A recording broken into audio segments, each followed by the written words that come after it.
encore une fois, on va passer quelques rencontres mensuelles sur ce texte. Enfin, si ça vous intéresse, bien sûr. Alors d'abord, je vous lirai ma version libre. La version libre qui implique certaines extrapolations qui sont contenues. Maintenant, pour les personnes qui sont intéressées, et uniquement pour les personnes qui sont intéressées, je pourrais vous transmettre les deux versions. Ces versions qui sont très près du texte, et ma version libre, est aussi improvisée avec des extrapolations.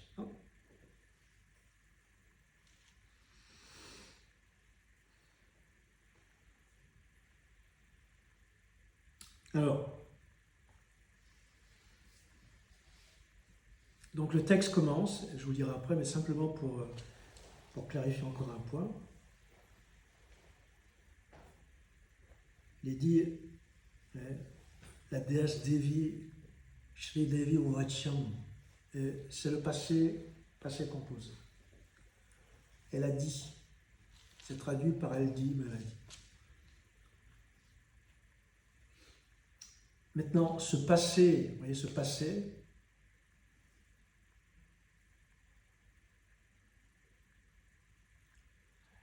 pour ce qui est de la conscience, il ne peut pas avoir de lecture séquentielle, bien qu'elle arrive, cette lecture entre le passé, le présent et le futur. Il y a une lecture séquentielle.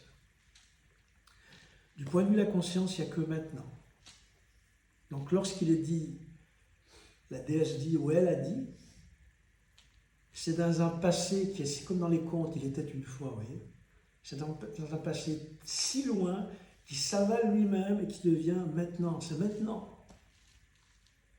Donc ce dialogue que j'ai avec moi-même, il n'a pas eu lieu, il n'a pas eu lieu en le passé, je ne sais pas quand, il a lieu maintenant. Le dialogue de Shiva et Shakti, de ma propre conscience, il se fait maintenant à chaque instant. Vous voyez, ce dialogue où je m'interroge moi-même, qu'est-ce que tu es, Christian? Parce que j'ai fait beaucoup de choses dans la vie, mais je ne te connais pas encore. Qu'est-ce que tu es vraiment? Donc ce dialogue, il a lieu maintenant, et il a lieu toujours maintenant. Et c'est un dialogue incessant avec moi-même, et à travers des brèches de mon histoire personnelle, c'est le terme qu'elle emploie, les doutes. Oui. Les doutes, c'est des brèches de lumière. Oui. C'est un peu comme vous savez dans Matrix, la pilule bleue, la pilule rouge. Voilà. Vous avez vu Matrix? Alors, vous voyez Matrix. Pilule bleue, la pilule rouge. Alors, je vais commencer la lecture du... Je vais arriver déjà. Ouais, lecture du... Ça nous demande un peu de temps, mais bon, personnellement, je ne suis pas pressé. Alors, je vais vous lire la version libre. Version libre. Après, je reviendrai sur certains termes qui sont intéressants en sanskrit. Alors, oui, vous avez donc la mise en scène, le cadre, c'est ça. C'est Devi, la déesse, qui approche Shiva et qui lui pose des questions.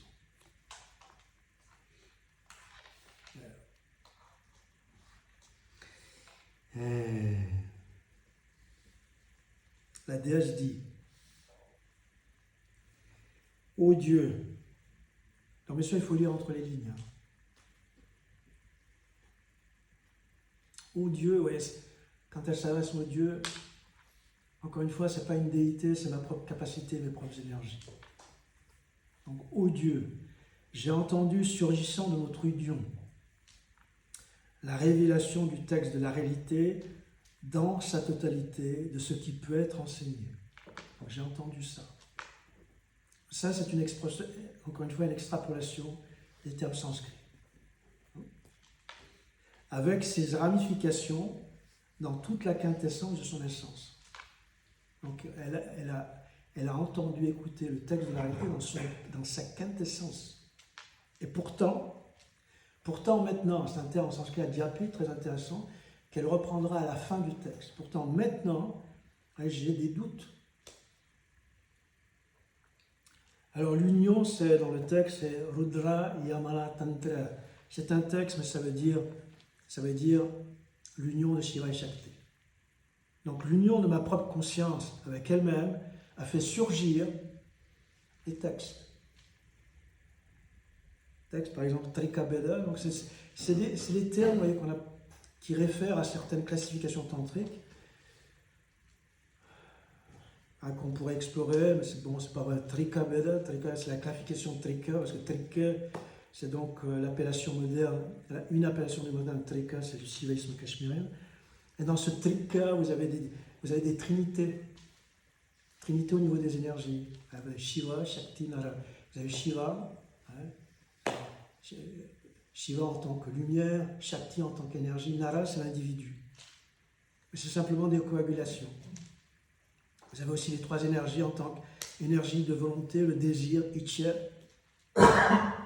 l'énergie de connaissance, Jnana, l'énergie d'activité, Kriya, que vous pouvez expérimenter à chaque instant. Par exemple, pour venir ici, vous avez un désir. Sinon, vous ne serez pas ici. Moi aussi. Donc ça, c'est Ichya, désir. Ce désir, il se connaît Jnana dans le fait que vous êtes là à être assis, à entendre les divagations de Christian. Et donc ces énergies sont toujours présentes. Ça, c'est Trikabeda. Hein? Et donc, elle a entendu la quintessence de tout ce truc. Et donc, elle dit, donc, en sanskrit, donc, hein, Shrutam. Elle a entendu. Donc, Shrutam, c'est un terme très important. Rappelez-vous, la tradition védique, c'est la Shruti. C'est entendu. Elle ne dit pas j'ai lu, mais j'ai entendu. Et j'ai entendu fait partie, vous voyez, c'est l'écoute, l'espace d'écoute. Donc j'ai entendu. J'ai pas lu, mais j'ai entendu. Et dans cet espace d'écoute, il est dynamique. Dans cet espace d'écoute, donc vous avez ce qui est entendu, et à partir de cette écoute, vous avez la réflexion. En sanskrit, on appelle ça manana, la réflexion. Donc vous avez Shravana, c'est des termes, c'est des concepts qui sont chers au Vedanta et à l'étude des Upanishads. Donc Shravana, vous avez cet espace d'écoute. En ce moment, il y a un espace d'écoute, que vous le vouliez, qu'on le veuille ou pas. À partir de cet espace d'écoute, vous avez des réflexions, comme un miroir. Pas simplement une réflexion intellectuelle, mais comme un miroir, vous avez des réflexions. Ça vous intéresse pas, vous dites voilà, ça va durer longtemps ce truc-là, vous voyez, vous avez des réflexions. Peu importe les réflexions, à partir de cet espace. Vous voyez, cet espace d'écoute, c'est un espace d'accueil. Voilà pourquoi il dit j'ai entendu, j'ai accueilli, j'ai entendu. Et à partir de cet espace d'écoute, vous avez les réflexions comme un miroir. Ces réflexions deviennent la contemplation. Donc la réflexion que j'ai en ce moment donné, par exemple, n'importe quelle situation, quelle que soit la réflexion, l'attraction, la répulsion, peu importe, ça devient un objet de contemplation. Donc elle dit, voilà, j'ai entendu toute l'histoire. Non seulement j'ai entendu toute l'histoire, et là, bon, bien sûr, c'est la totalité des tantras. Hein. J'ai entendu tout le truc. Et pourtant, maintenant, vous voyez, j'ai encore des doutes. Je ne sais pas. Vous voyez, pour faire un parallèle avec ma vie, parce que c'est ça qui est intéressant, sinon, en tant que chrétien, j'ai fait beaucoup d'expériences. Comme chacun de nous. J'ai passé par les expériences de la vie, quelles que soient ces expériences. Mais j'ai vécu beaucoup de choses. Et pourtant, j'ai encore des doutes sur ce que je suis vraiment. Le doute, c'est un mirage de lumière qui me permet de me questionner.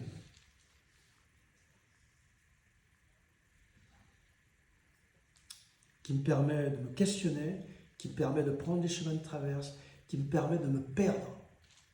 De perdre quoi? La narration hypnotique du consensus social. Parce que j'ai une narration hypnotique. Ça s'appelle les constructions mentales.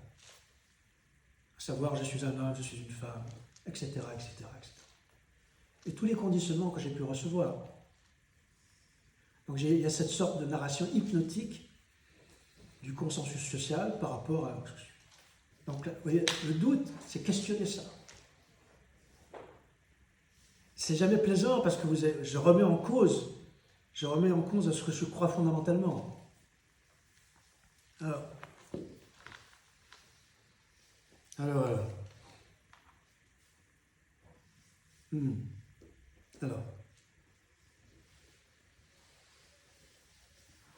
Donc ça c'est le premier. Ah oui, autre chose qui est important, j'ai oublié de vous le dire. Le texte est écrit avec ce qu'on appelle les shlokas, ce qui est très différent des sutras. Les sutras, c'est très condensé. Le shloka, c'est une expression poétique. Et la tradition dit que c'est Valmiki, celui qui a écrit le Ramayana, qui a inauguré ce shloka. Alors je vais vous lire ce qu'il dit parce que c'est très beau. Et ce qui est intéressant, c'est que ça vient d'une émotion. Le questionnement aussi de Devi, ça vient d'une émotion. Ça vient d'une émotion et d'un désir. Ce n'est pas intellectuel. Ça vient d'un profond désir, une profonde émotion qui fait que voilà, qu'est-ce que j'ai dans les tripes, qu'est-ce que je suis vraiment, et bien sûr là ça dit, mais qu'est-ce que tu es?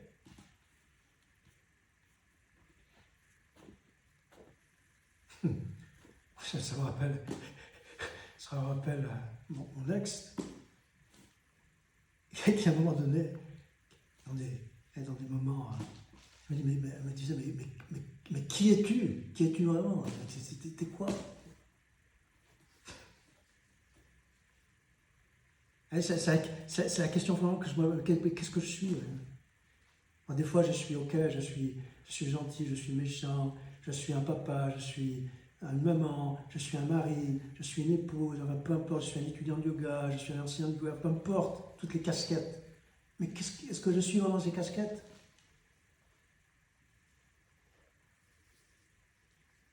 Alors, donc voilà ce que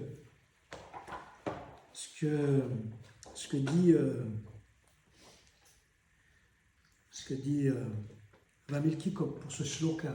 C'est un jeu de mots, shloka. C'est très beau. Quelque part par là. Voilà. Ah, j'ai pas mes lunettes, mais bon. Alors. T'as pas tes lunettes? Oui. Voilà. Merci. Je vois, c'est encore plus terrible. Ah non, c'est... Voilà. Alors, le bienheureux vit un couple de courlis d'oiseaux, inséparables, où chant mélodieux, qui s'ébattait sans méfiance. Et voilà que, sous ses yeux, un perfide Ishada, chasseur, enclin au péché, tua le mâle. Lorsque la femelle le vit terrassé, le corps ensanglanté, palpitant sur le sol, elle eut un chant plein d'affliction. Elle était à présent séparée de cet oiseau, à la tête cuivrée, son époux et compagnon qui, ivre d'amour, s'unissaient à elle. Donc vous voyez, là aussi, ça vient d'une forte émotion, la douleur. Alors, le bienheureux s'écria. Le bienheureux, c'est Valmiki. Ô chasseur, puisses-tu ne jamais trouver le repos pendant de longues années, puisque tu as tué ce courlis qui se livrait à l'amour. Il est un peu extrême, mais bon.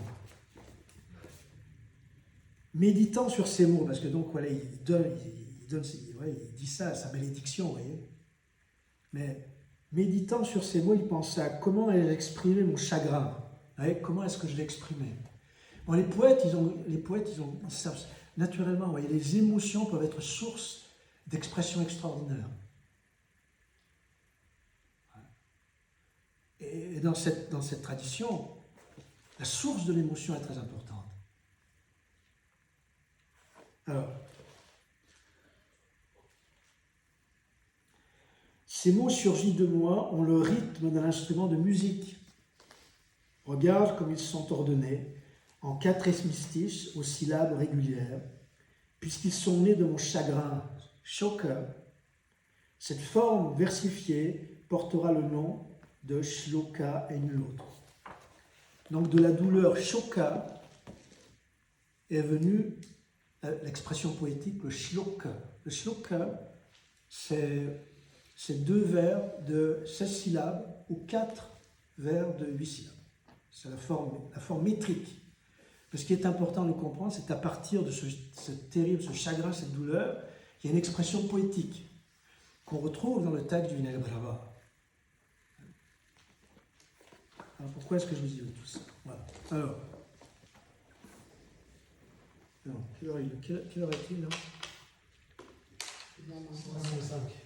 Donc là, vous voyez, on avait juste vu le premier shloka. Premier shloka, où elle dit, voilà, pourtant maintenant encore j'ai des doutes sur ce que tu es, sur ce que je suis. Alors, encore une fois, j'essaie de faire le parallèle, vous voyez, avec le quotidien.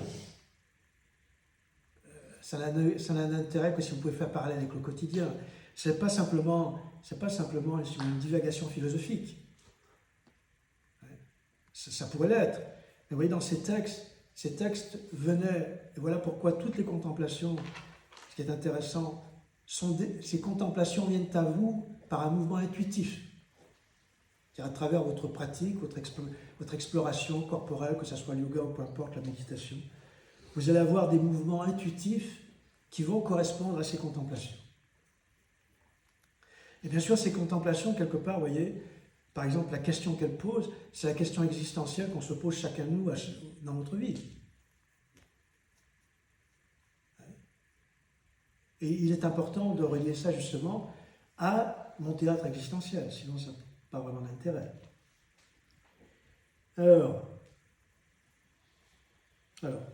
donc là je vous lirai donc la 2e shloka. Je ne passerai pas par les explications parce qu'il est déjà, quelle heure il est? 6 heures. Hein? 6 heures. 6 heures. Après, on passera peut-être à un temps de parole, où vous pourrez exprimer ce que vous voulez exprimer. J'expliquerai ça à la prochaine rencontre.